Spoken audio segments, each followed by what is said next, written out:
And hello, my fellow witches and wizards. Welcome back to the Gothic Graveyard. So, this is Reverend Peter White coming to you from the Gothic Chamber. I hope everyone's had a wonderful week. Let me know in the comments below what you've been up to this October of 2 full moons, as we talked about in a few videos ago. We're going to talk about the winners of the giveaway at the end of this video. Reverend Peter is partaking in some raspberry mead. That's how he rolls, kids. That's how he rolls. So, what are we going to talk about in this video? As you might have seen on social media, there is an article / picture going around of a statue of Medusa holding Perseus's head that was recently installed in New York. I'll put a link below to the article if you haven't seen it, if it hasn't crossed your feed. But it's very interesting. A 7-foot tall statue of Medusa holding the severed head of Perseus, as I mentioned, was installed in Manhattan across from the New York Council Criminal Court. That court, interestingly enough, has been the focal point of several high-profile abuse cases, including Harvey Weinstein. And because of that, and I saw some comments that kind of rubbed me the wrong way a little bit, quite honestly, about it. I've seen some women comment that they prefer the original story of Medusa, that this is feminism gone awry, and similar comments like that, and I don't think that's fair. Not only to this beautiful statue made by clearly a very skilled artist, but the story of Medusa itself. And I thought this would be a great opportunity to deep dive into that mythos. Because as we're going to find out, the story of Medusa is not cut and dry. It is very complex, very nuanced, and there's no really right one answer to who Medusa was or what she actually symbolically stands for. So it's very, very fascinating, and I hope you'll enjoy this journey. So at the end of this video, if you like it, hit that like, subscribe, all that good stuff. Really appreciate it. Definitely trying to grow this channel. Share it. I greatly appreciate any help you wonderful, wonderful people do to help me out. Now, before we start, we got to eliminate what we think, preconceived notions about Medusa. We got to start with an empty glass, if you will. Because if we go in with all these preconceived notions, you're going to be disappointed. As I said, this is a very layered, very nuanced topic, and what we think we know is probably partly true, but it's far from the whole picture. So, with that said, let's start with the first mention of the Gorgon, which is the creature entity umbrella that Medusa and her ilk are under. The first mention of the Gorgon, like entities, comes from around 6000 BCE. The first mention of snake-haired women, called the Enresis, were females who had venomous serpents wrapped around their waist, their arms, and their head and their hair. Now, these people are not classified as Gorgons per se, but they are similar enough where some researchers consider them to be potentially the predecessor. Now, talking about the first Gorgons, the actual Gorgons that were mentioned around 6000 BCE, the very first recorded specifically called Gorgon was called the Elder Gorgon, called Gorgo. It was considered the father and mother of all Gorgons, including Medusa, which we will get to later on. However, there is some dispute about Gorgo. exactly where it originated and how he or she originated from. Now, I'm using very non-descriptive identifiers. I'm being very gender neutral per se because there is some dispute at exactly Gorgo's actual physical gender, because all the earliest pictures of Gorgo had a bloated face, curly hair, tusks mixed with teeth, and oversized tongues, and depending on the artist, it could have a beard or could not. And it was not, and so it wasn't exactly clear, if it was, classically a male or female. Ultimately, Zeus would end up killing Gorgo in one of the Titan Wars. Of course, Zeus would. Now, as far back then, Gorgons were mostly aimless and just used as a story element.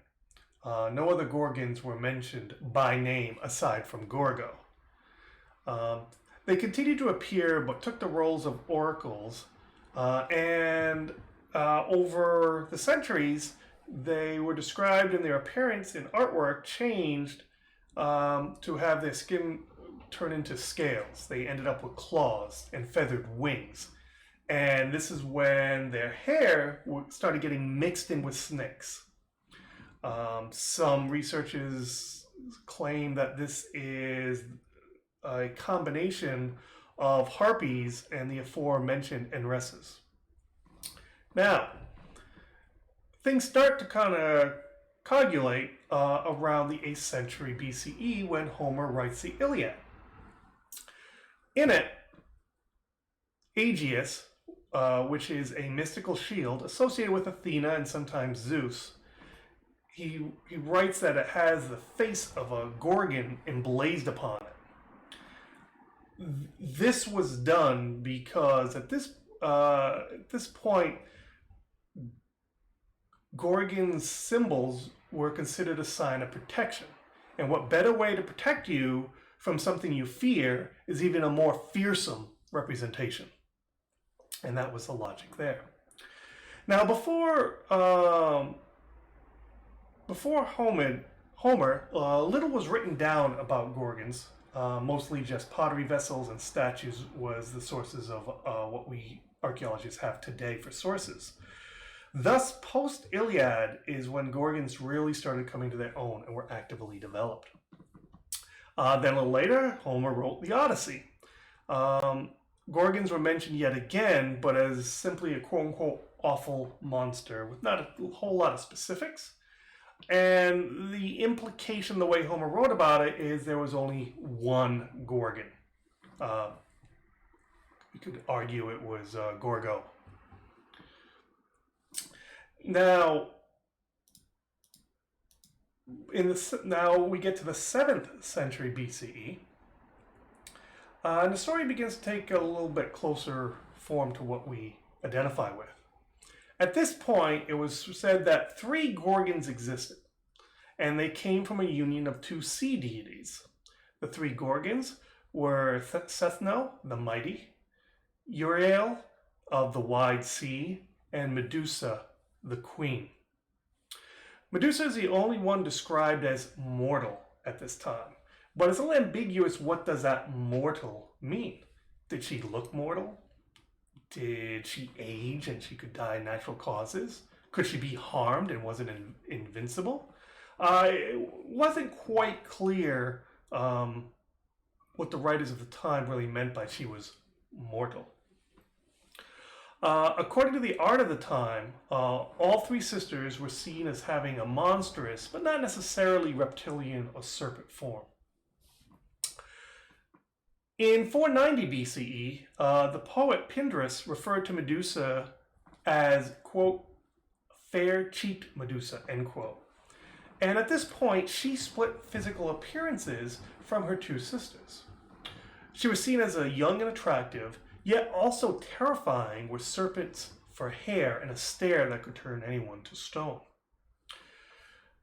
He also mentioned at this point that Poseidon and Medusa, quote, lay together in a field of spring flowers, end quote, implying it was consensual and mutual. But as we're going to see, his take on the story unfortunately kind of got buried. Now we get into the drama of the story. We have the Roman poet Ovid from the 8th century Common Era. Now, before we get to what he actually said about Medusa and his influences to this day of what he did to the story, we need to talk about Ovid in of himself. At the time, Ovid was Roman, not Greek, writing about Greek mythos and gods. So right off the bat, there's some bias on his part. Also, throughout all his writings, Ovid was very negative to basically all the Greek gods. Again, probably because he was more partial to the Roman pantheon and his Roman beliefs. And the other thing is he took existing stories from other authors and poets of the time about the gods, and he kind of reinterpreted them and over-dramatized them, created new versions of the stories, but much more dramatic. His poems and stories actually hit their peak in the Middle Ages and Renaissance era. In fact, in the Middle Ages, authors used his works to read and write about sex and violence topics, which was taboo at the time, as you had the church looking over your shoulder for content they deemed inappropriate.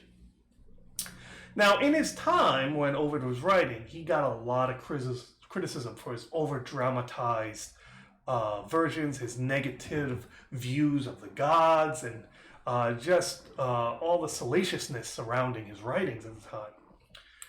But he was not someone that took criticism lying down. He actually fought back.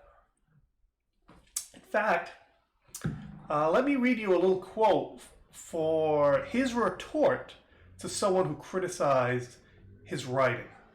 He said, "Gluttonous envy burst. My name's well known already. It will be more so if only my feet travel the road you've started.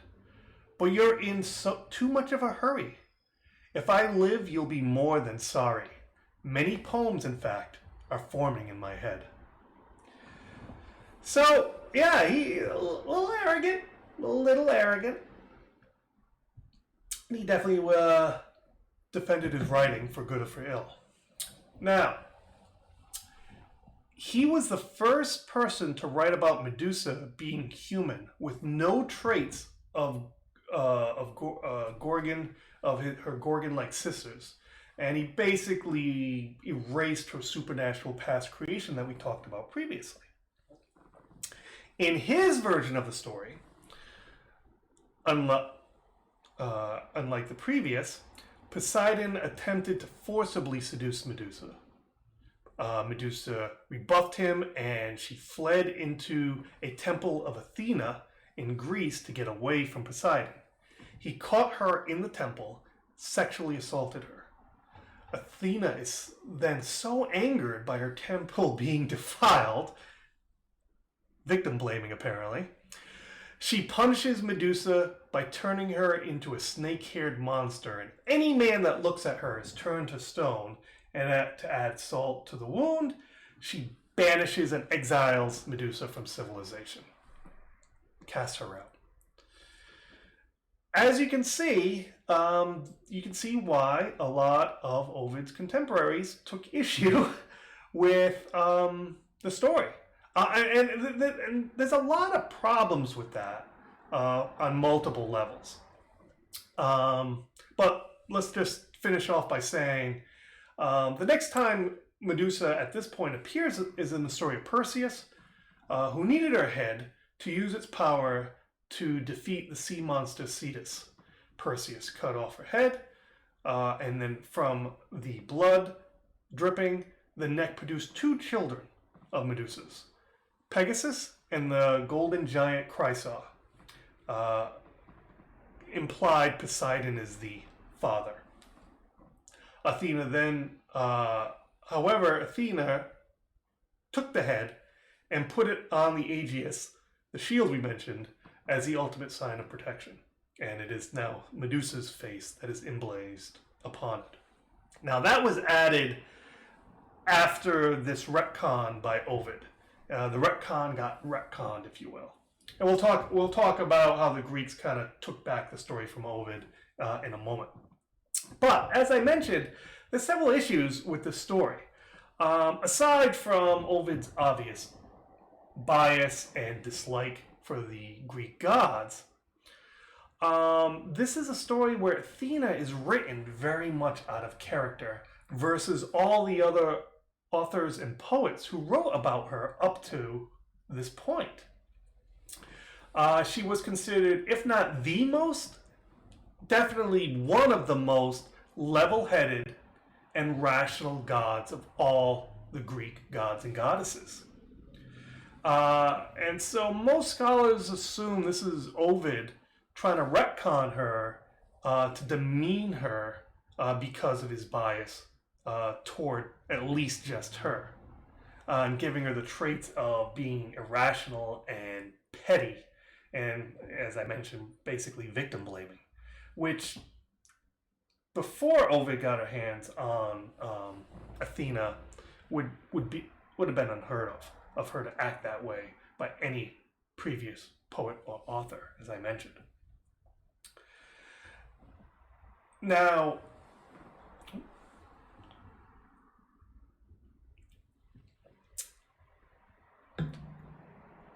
also, I gotta say, in fairness, while Poseidon violating a woman is not really out of character for him, interestingly enough, this Ovid's version of the events of Medusa and Poseidon, no writer or poet spoke about this particular event before Ovid, and no one corroborated that story after Ovid.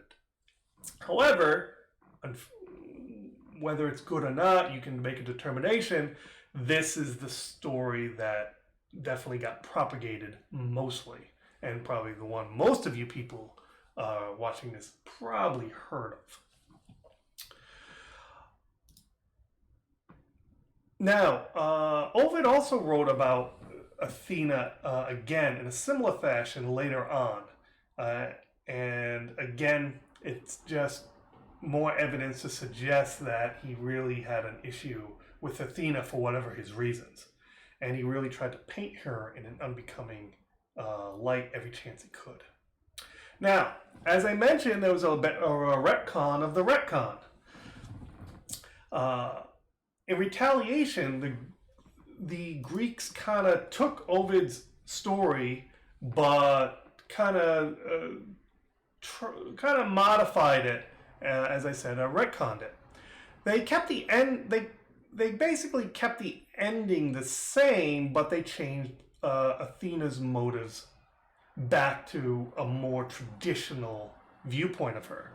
When Poseidon violated Medusa, Athena didn't feel anger or malice or pettiness toward Medusa, but felt her pain and compassion. And she transferred the Gorgon-like abilities to Medusa, transformed her into the beautiful woman with snake hair that could turn anyone to stone, not again out of malice or spite, but out of protection. So no one will ever violate her again, to give her the strength to fight back. Now, a little after this, Ovid and the retcons of the retcon started happening. Some more splits of the story starts happening with Medusa. One splinter story, which some of us might have heard of, is that Medusa was actually a priestess of Athena. And she compared her beauty to Athena in Athena's temple. Also, another similar version is she slept with Poseidon willingly in the temple, but not out of lust or some natural instincts, but for greed and personal gain. And in both cases, Athena cursed her with turning her into the snake-haired being, not out of, again, necessarily spat or malice, but basically to teach her a lesson about humility and respect. Now, in the 2nd century BCE, a novelist, a little side fact here, it's kind of interesting, a novelist, Dionysius Skybrachin, claimed that Medusa actually lived where today present-day Libya is. Now, when these stories, so also by this point in time, Gorgon faces became symbols of protection, as I mentioned previously. They were called Gorgonian amulets, and they were not only, again, on amulets that you carried with you for protection, but also during this classical time, the Gorgon faces and Medusa's face was painted on women's shelter as a sign of safe space for women to go. Now, a number of early classical scholars interpreted the myth of Medusa as a quasi-historical, quote, based on or reconstructed from an event, custom, style in the past, end quote. According to Joseph Campbell, a professor of literature, the legend of Perseus beheading Medusa means, specifically, that the Hellenes overran the goddess' chief shrines and stripped her priestess of their Gorgon mass. The latter being apocryphal faces worn to frighten away the profane. This is to say, there occurred in the early 13th century BC an actual historic rupture, a sort of sociological trauma, which has been registered in this myth, much as what Freud terms the latent content of a neurosis is registered in the manifest content of a dream, registered yet hidden, registered in the unconscious yet unknown or misconstrued by the conscious mind. Medusa's visage has also been adopted by many women as a symbol of feminine rage. In fact, in 1978, the first publication to express this idea was a feminist journal called Women, a Journal of Liberation. The face of the Gorgon Medusa's face was on the front cover, and the editor explained on the inside of the magazine, this can be a map to guide us through our terrors, through the depths of our anger, into the sources of our power as women. More recently, in 2016, writer and teacher Elizabeth Johnson said this about the image and symbolism of Medusa. Medusa is widely known as a monstrous creature with snakes in her hair whose gaze turned men to stone.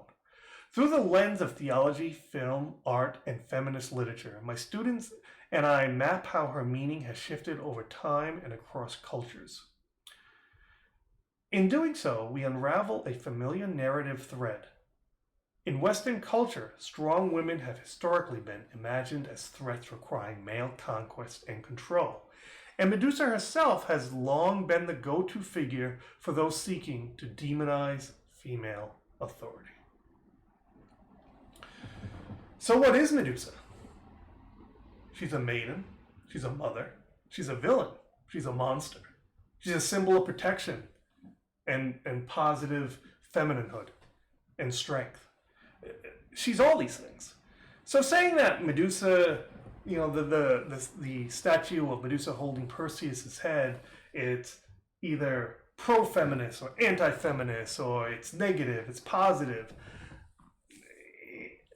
I hope with this video we've established it's all of them. It's probably one of the most nuanced and multi-layered aspects of Greek mythos that you'll probably ever encounter. Offhand, I can't think of something more layered in the Greek pantheon than the entity of Medusa. And I think that's right. And clearly, as some of these more modern scholars talked about that I quoted, she does connect with us, and especially women, and I think rightly so,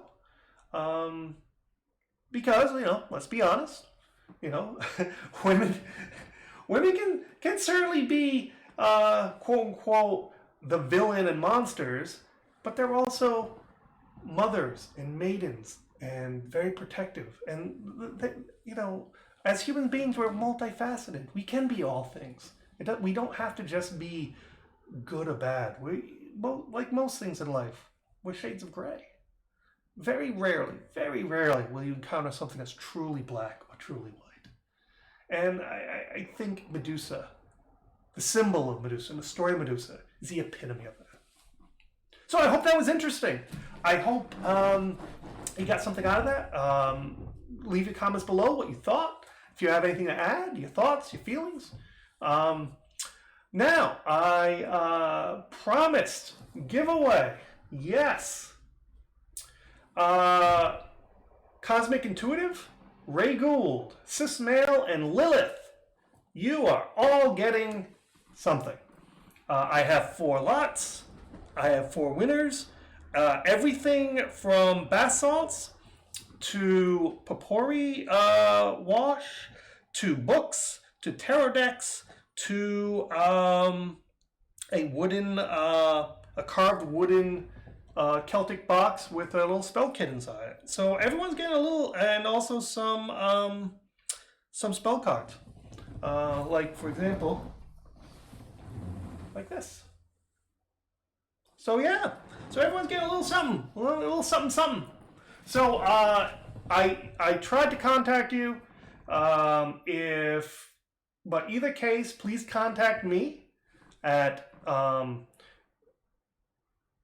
TheGothicGraveyard at gmail.com and send me your mailing address, and I will get these out to you within a week or so.